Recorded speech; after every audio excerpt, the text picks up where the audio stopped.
नमस्कार, स्वागत है आपका टेक्स्ट बुक के प्लेटफॉर्म पे।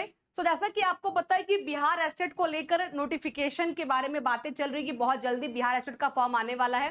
ठीक है, ऑफिशियल नोटिफिकेशन भी आपको कभी भी, आज कल परसों में कभी भी आपको ऑफिशियल नोटिफिकेशन भी देखने को मिल सकता है।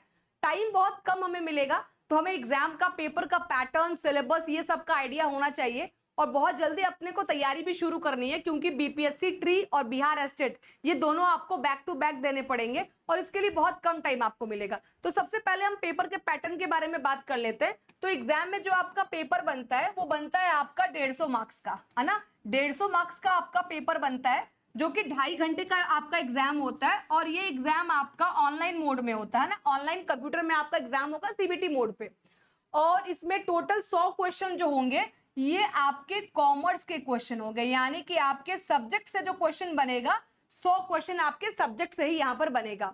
इसके अलावा आर्ट ऑफ टीचिंग से आपको 30 क्वेश्चन बनेंगे, 5 आपको जनरल नॉलेज से, जलियांवाला बाग कब हुआ था, सत्याग्रह कब हुआ था, ऐसे क्वेश्चन आपको देखने को मिलते हैं। एनवायरमेंटल साइंस से 5 क्वेश्चन बहुत ईजी रहेंगे, मैथमेटिकल से 5 और लॉजिकल रीजनिंग से 5। तो टोटल यहाँ पे 150 क्वेश्चन बनेगा, 2.5 आपको घंटा मिलेगा।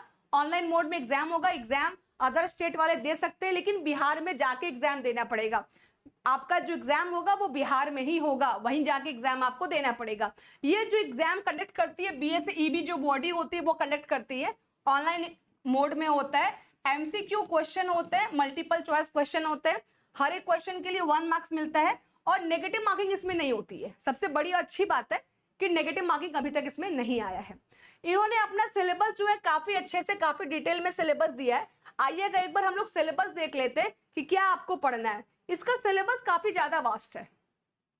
इसका सिलेबस बिहार एस्टेट का जो एग्जाम है, जो ये क्वालिफाइंग एग्जाम है, इसको क्वालिफाई करने के बाद आप बीपीएससी ट्री 4.0 में बैठने के लिए एलिजिबल हो जाओगे और वो क्रैक करने के बाद फिर आपका बिहार में आप सरकारी जॉब हो जाएगा। आपको इंटरव्यू वगैरह कुछ भी देने का जरूरत नहीं है, बस ये स्टेट को एग्जाम क्वालिफाई करना है, फिर बीपीएससी ट्री वाला एग्जाम क्वालिफाई करना है। ये 2 एग्जाम क्वालिफाई करने के बाद आप टीचर बन जाओगे, सरकारी नौकरी आपकी हो जाएगी। 11th 12th में खाली कॉमर्स में आप अप्लाई कर सकते हो। अच्छा, अभी तक यही नियम है, कुछ नियम चेंज होगा तो बताएंगे आपको। अभी देखिएगा यहां पर अगर हम लोग बात करेंगे, तो यहाँ पे जो आपका सिलेबस है इसमें 100 मार्क्स का कॉमर्स का सिलेबस है। इसमें टोटल आपको 8 यूनिट पढ़ने हैं। 8 यूनिट का मतलब होता है कि 8 सब्जेक्ट्स आपको पढ़ने पड़ेंगे कॉमर्स के अंदर। इसीलिए मैं बोलती हूँ बहुत वास्ट सिलेबस है ना, टाइम भी बहुत कम मिलेगा हमको। तो यहाँ पे सबसे पहले हम लोग बात करेंगे यूनिट 1 के बारे में। यूनिट 1 में आपको फाइनेंशियल अकाउंटिंग पढ़नी है। जो एनसीईआरटी का जो 11th 12th का बुक का जो सिलेबस होता है ना, वो वाला पार्ट यहाँ पे कवर करना होगा। यहाँ से आपके 15 मार्क्स के क्वेश्चन बनेंगे। फिर आपका ऑडिटिंग भी आपको पढ़ना है। यूनिट 2 ऑडिटिंग भी पूरा डिटेल में। आप सिलेबस देखो कितना डिटेल में आपको सिलेबस दिया है।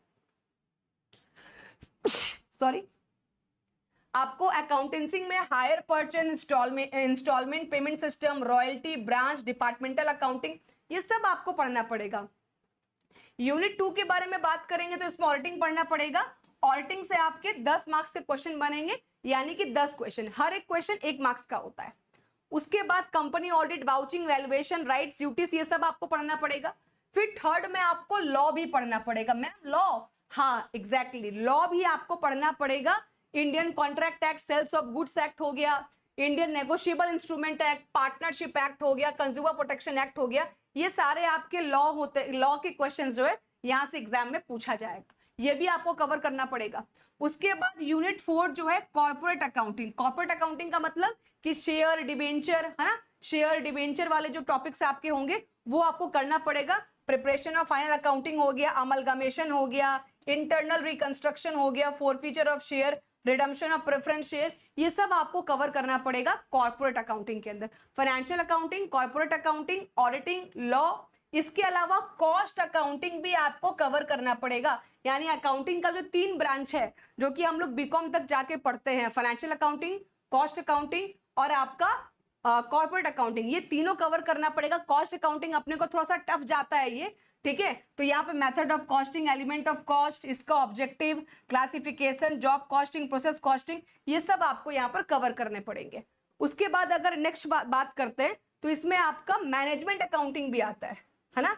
इसमें आपका क्या आ जाएगा, इसमें आपका मैनेजमेंट अकाउंटिंग भी आता है। मैनेजमेंट अकाउंटिंग में रेशियो हो गया, फाइनेंशियल एनालिसिस हो गया, फिर आपके टेक्निक्स हो गए मैनेजमेंट अकाउंटिंग के, ठीक है, जिसमें comparative statement, common sense statement, ये सब आपको देखना पड़ता है। तो ये आपको पूरा कवर करना है। देखो यहाँ पे लिखा भी है कंपैरेटिव, है ना, comparative fund flow, cash flow, ये सब आपको पढ़ना पड़ेगा। उसके बाद आपको इनकम टैक्स भी पढ़ना है। आप देखो कि कितना ज्यादा आपको पढ़ना है और समय कितना ही आपको मिलेगा, 1 महीना मिले या 2 महीना मिले। अभी तक जैसी बात हो रही कि जून तक एग्जाम आपका हो जाएगा, तो मान के चलो कि 1.5-2 महीने के अंदर तैयारी कैसे करनी है, अभी से शुरू कर दीजिए, ठीक है, अभी से शुरू कर दीजिए। ऑफिशियल का वेट मत कीजिए, क्योंकि ऑलरेडी काफी लोग तो एसएट की तैयारी कंप्लीट करके बैठे हैं। बहुत से लोग तो बीपीएससी ट्री का कोर्स कंप्लीट करके बैठे हैं, है ना, जिनको मालूम है कि नहीं बिहार एसएट तो होगा ही, वो बीपीएससी ट्री का सिलेबस भी पहले कवर कर चुके हैं। बहुत से ऐसे है हमारे स्टूडेंट्स, ठीक है। तो आपको यहाँ पर इनकम टैक्स भी पढ़ना पड़ेगा। इनकम टैक्स में आपको residential, exemption, direct indirect tax मतलब जीएसटी भी यहाँ पर आपको पढ़ना पड़ेगा इनडायरेक्ट टैक्स में। फिर आपका जो अंडर सेक्शन आपका डिडक्शन होता है 80C में, एग्जम्पशन होता है 10 में, आईटीआर कैसे फाइल करते हैं, जीएसटी क्या होता है, ये सब आपको देखना पड़ेगा। और सबसे लास्ट में आता है मैथमेटिक्स और स्टैटिस्टिक्स, और ये भी टोटल आपका 15 मार्क्स का है। किस यूनिट से कितना मार्क्स का क्वेश्चन आएगा ये भी यहाँ पे क्लियरली मेंशन है। तो ये सारी चीजें जो है आपको कवर अप करनी है, और ये सारा कुछ आपको पढ़ना है। इसमें कोरिलेशन, डिस्पर्सन, सेंट्रल, है ना, सेंट्रल टेंडेंसी हो गया, कलेक्शन ऑफ डेटा, मैट्रिसेस, है ना, उसके बाद आपका सिंपल और कंपाउंड इंटरेस्ट, एसआईसी है जिसको कि हम लोग बोलते हैं, मैथमेटिक्स और फाइनेंस, ये सब कुछ आपको कवर करना होगा बिहार एस्टेट एग्जाम क्वालिफाई करने के लिए। अगर ये एग्जाम क्वालिफाई नहीं किया तो बिहार में टीचर बनने का सपना आप देख ही नहीं सकते, क्योंकि टीचर बनने का पहला पड़ाव यही है कि आपको एग्जाम क्वालिफाई करना पड़ेगा। और एग्जाम में वही लोग बैठ सकते हैं जो मास्टर्स क्वालिफाइड है, और जो जिनके पास बीएड है वही एग्जाम दे सकते हैं, और वही फिर आगे चलकर पास होने के बाद, रिजल्ट आने के बाद बीपीएससी ट्री का फॉर्म फिलअप करेंगे, ठीक है, बीपीएससी ट्री का। चलिएगा आगे हम लोग बात करते हैं। तो ये पूरा का पूरा सिलेबस है। आर्ट ऑफ टीचिंग का भी सिलेबस आपका दिया हुआ है, 30 मार्क्स का है। यहाँ पर मार्क्स उठाना आसान होता है, तो यहाँ पे काफी फोकस करते हैं बच्चे, क्योंकि यहाँ पे अच्छा खासा मार्क्स आप 30 में से 25-26 आराम से लेकर आ सकते हो। थोड़ा बहुत पढ़कर आराम से निकाल लोगे आप मार्क्स।